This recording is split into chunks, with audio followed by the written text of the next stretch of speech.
Hello mga kapsat Jackie, tara samahan niyo ako at finally nakulayan ko na din ang pagpasyal dito sa tinatawag na The Hidden Paradise of North, ang Imuki Island, na isa sa mga tourist spot ng Balwan, La Union, na may entrance fee na 50 pesos for regular and 30 pesos for student, PWD, and senior.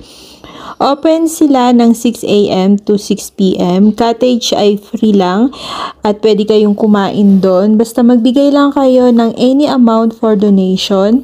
At meron din silang mga restaurant, CR na pwede kayong shower for 10 pesos. So, ayan. At dahil maaga pa tayong pumunta dito, so ito yung pwede nyong gawing mga activities pag high tide siya, guys. At dumating kami dito ng around 8:30, hindi ako nagkakamali. So, ayan. This is the perfect place to relax and chill, and make sure to wear sunblock kasi pagdating ng tanghaling tapat, sobrang init na dito at magandang pumunta dito kapag high tide dahil pwede kayong mag-rent ng mga balsa for island tour. So, ayan guys. So, maaga pa akong dumating dito, kaya low tide pa yan. So, nag-rent na lang ako ng kayak para meron naman akong activities na gagawin dito sa Imuki Island. So, actually guys, tatlong lagoon tong pupuntahan natin. So, kailangan talaga nating tumawid ng dagat. Mababaw lang naman para makarating tayo dito sa kanilang napakagandang hidden paradise. At ayan guys, hindi naman kayo maliligaw kasi meron naman siyang mga sign na nakalagay kung saan yung direction. And guys, please wear na makapal na tsinelas or sandals kasi sobrang tatalas ng mga bato na madadaanan natin. Ayan. And ayan, may mga direction naman siya kung saan yung first lagoon. At pupuntahan muna natin yung una para gawin yung activities nating kayak. And guys, 300 pesos pala yung rent ng Crystal Kayak. It's about 30 minutes lang daw ang pag-rent niya. And kapag high tide siya guys, pwede tayo mag-rent ng balsa for island tour. 250 per hour, good for 4 to 7 packs. At malilibot nyo na ang tatlong lagoon na may lalim na 8 to 12 feet.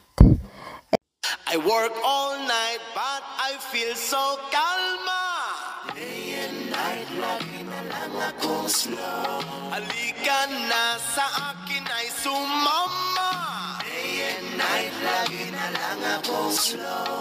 Come Mr. Ganjaman, show the mahiwaga. Day and night, lagi na lang akong slow. Wow, Mr. Ganjaman, kakaiba ang tama. Day and night, lagi na lang akong slow. 1 puff, 2 puff, 3 puff, go! Day and night, lagi na lang akong slow. 4 puff, 5 puff, 6 puff, laugh.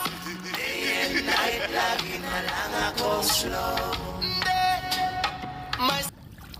And guys, tuwing hapon nga pala is high tide siya. So magandang pumunta paghapon dito. And pwede kayong mag-rent ng balsa for island tour for only 250 per hour. Good for 4 to 7 packs at malilibot nyo na ang tatlong lagoon na may lalim na 8 to 12 feet. And madami na kayong pwedeng activities na pwedeng gawin like sea farming, 1,000 pesos. And crystal kayak, 300 pesos. Snorkeling, 100 pesos. And lagoon diving, 200 pesos. This scene feels like what I once saw on a screen. I search for reality screen. I've never seen someone lit from within. Blurring out my periphery, my smile is bright. Don't wanna go just into high light. So guys, ingat lang tayo dito sa pagpunta. Dahil medyo matatalas yung bato.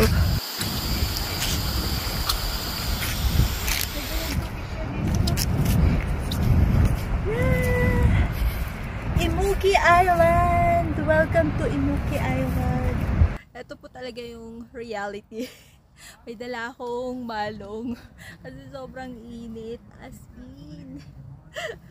So nakaganyan lang ako. Tatlong lagoon siya, isang sabi ni Kuya, Imuki Island, isang Ibuto Island, at isang ano ba yun? Yung sa Puwet daw na island. Tatlo. Bye! Thank you for watching!